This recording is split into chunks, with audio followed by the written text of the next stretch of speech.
இன்னைக்கு போயிட்டு நெல்லை அரைச்சிட்டு வந்துடணும், ஹெல்ப்புக்கு வேறு யாரும் ஆளுங்க வரல பிரியா, நீயாவது வாயா அப்படின்னு என் அருமை கணவர் கூப்பிட்டாரு குருநாதா. அதை நம்பி நான் போயிட்டேன் குருநாதா. அந்த நெல் அரைக்க போன குடோன்ல 3 மணி நேரம் ஓடவும் முடியாது ஒளியவும் முடியாதுன்னு சொல்கிற மாதிரி 4 பக்கமும் டஸ்ட்டு வளைச்சி வளைச்சி அடிக்குது. நெல் அரைக்க அரைக்க தவிடு ஒரு பக்கம், அந்த சொனை ஒரு பக்கம் வந்து மாட்டுக்கெலாம் வேறு கருக்கா தவிடு அரைச்சிட்டு இருக்காங்களா, அந்த டஸ்ட்டு ஒரே புகை மூட்டமாக தான் இருந்துச்சு.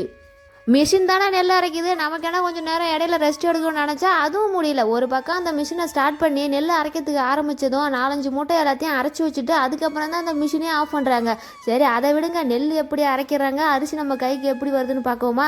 நம்ம எடுத்துகிட்டு போனால் நம்ம அவிச்சு போட்டு காய வச்சு பதமாக எடுத்துகிட்டு போய்க்கிற இந்த நெல்லை அந்த டின்னு இருக்குது பார்த்தீங்களா, அதில் வந்து 2 டைம் கொட்டுறாங்க. மொத்தம் அரைக்கிறது 2 டைமு, ஒரு டைம் வந்து சல்லடை போட்டு தூற்றி கடைசியாக நம்ம ஃபைனலாக அரிசி வந்து நம்ம கைக்கு வந்துடும்.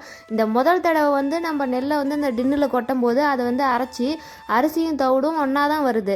அங்கே எப்போதுமே வருஷமாக வந்து தொரவுல இருக்கிற அந்த மணி ரைஸ் மில்லில் தான் போயிட்டு நெல் அரைப்போம். அங்கே வந்து மணி அண்ணா ஒரு 15 வருஷத்துக்கு மேலே வேலை பார்த்துட்டு இருக்காங்க. நம்ம யார் போனாலுமே வந்து ஒரு சில உதவிலாம் பண்ணுவார். ஆனால் அங்கே இருக்கிற அந்த மிஷினை எல்லாத்தையுமே ஆப்ரேட் பண்ணுறது அவர் ஒருத்தர் மட்டும்தான் இருப்பார். அதனால் நம்ம நெல் அரைக்க போகிறவங்க நம்ம தான் நம்ம நெல்லை எல்லாத்தையுமே அள்ளி டின்னில் கொட்டுக்கணும். அந்த ப்ராசஸ் எல்லாமே நடக்கும்போது நம்ம வேலையை நம்ம தான் பார்த்துக்கணும், வேறு யாருமே அங்கே ஆளுங்க இருக்க மாட்டாங்க. மணி அண்ணன் இல்லை, எம்மா வீடியோவை எடுக்கிற என்னையும் கொஞ்சம் வீடியோவில் போட்டு விடுமா அப்படின்னு சொல்லிட்டு மாஸ்க்கெல்லாம் ரிமூவ் பண்ணிவிட்டு நான் வீடியோ எடுக்கும்போது ஃபோனே பார்த்துட்டு இருந்தார். அதை கொஞ்சம் பார்க்கும்போது எனக்கே கொஞ்சம் ஃபன்னாக தான் இருந்துச்சு. அப்புறமா முதல் தடவை அரைச்ச நெல்லை 2வது டைம் அரைக்காக கொட்டும் போது அதே டின்னல் தான் தூக்கி கொட்டுவோம். அது வந்து நம்ம பக்கத்தில் வந்து அந்த மிஷினோட பெல்ட்லாம் ஓடிட்டு இருக்குது, நம்ம நின்று கொட்டுற அளவுக்கு கொஞ்சம் சேஃப்டியாக தான் இருக்கும், எந்த ஒரு ஆபத்தும் வராது.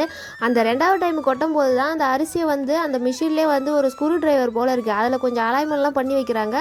அந்த அரிசியை வந்து இழைய பிடிச்சி கொஞ்சம் மெலுசாக கிடைக்குமா மொத்தமாக இல்லாமல். அதெல்லாம் வேணான்னா எனக்கு அந்த அரிசி அப்படியே கிடைச்சா போதும் அப்படின்னு சொன்னால், இல்லைம்மா சோறு வந்து கொசன்னு போயிடும், நல்லா இருக்காது, கொஞ்சம் இழைய பிடிச்சாதான் நல்லாயிருக்கும் அப்படின்னு சொன்னார். சரி அவர் வயசுக்கு அவருக்கு எவ்வளோ அனுபவம் இருக்குன்னு சொல்லிட்டு நான் அப்படியே விட்டுட்டேன். 2வது தடவை நெல்லை அரைச்சி எடுக்கும் போதே அரிசி தனியாக தவிடு தனியாக தூற்றி நமக்கு பிரிஞ்சு வந்துடுது. அதுக்கப்புறம் 3வது தடவையாக மொத்தமாக வந்து நம்ம அரைச்சி வச்சுருக்க அரிசி எல்லாத்தையுமே என்ன பண்ணுறாங்கன்னா அது சல்லடை போடுறதுக்காக தூக்கி அதில் கொஞ்சம் கொஞ்சமாக கொட்டிக்கிட்டே இருக்கிறது. அது சல்லடை போட்டு சளிச்சு வரும்போது நமக்கு சுத்தமான அரிசி வந்து கைக்கு வந்துடும். கல் மண் நொய் அரிசி மூக்கு நோய் அப்படிலாம் சொல்லுவாங்க, அதெல்லாம் ஒரு பகுதியாக பிரிஞ்சு போயிடுது. இவ்வளோதான், நெல் எல்லாத்தையுமே அரைச்சாச்சு. அரிசி இடியாமல் ரொம்ப சூப்பராக வந்திருக்குது. எனக்கு இதில் பிடிச்சதே வந்து செங்கல்பட்டு அரிசி தான், நல்லா குண்டாக சூப்பராக இருந்தது. 4-5 மாதமாக வயக்காட்டில் விளைஞ்ச நெல்லை பதமாக அவிச்சு போட்டு அரைச்சிட்டு வந்து இந்த மாதிரி மூட்டையில் கட்டி போட்டு வச்சுட்டோம்னா அடுத்த சீசன் நடவு நட்டு நெல் அறுவடை பண்ணி நெல் கைக்கு வரந்தோன்னே இந்த அரிசி வந்து எங்களுக்கு போதுமான அளவுக்கு இருக்கும்.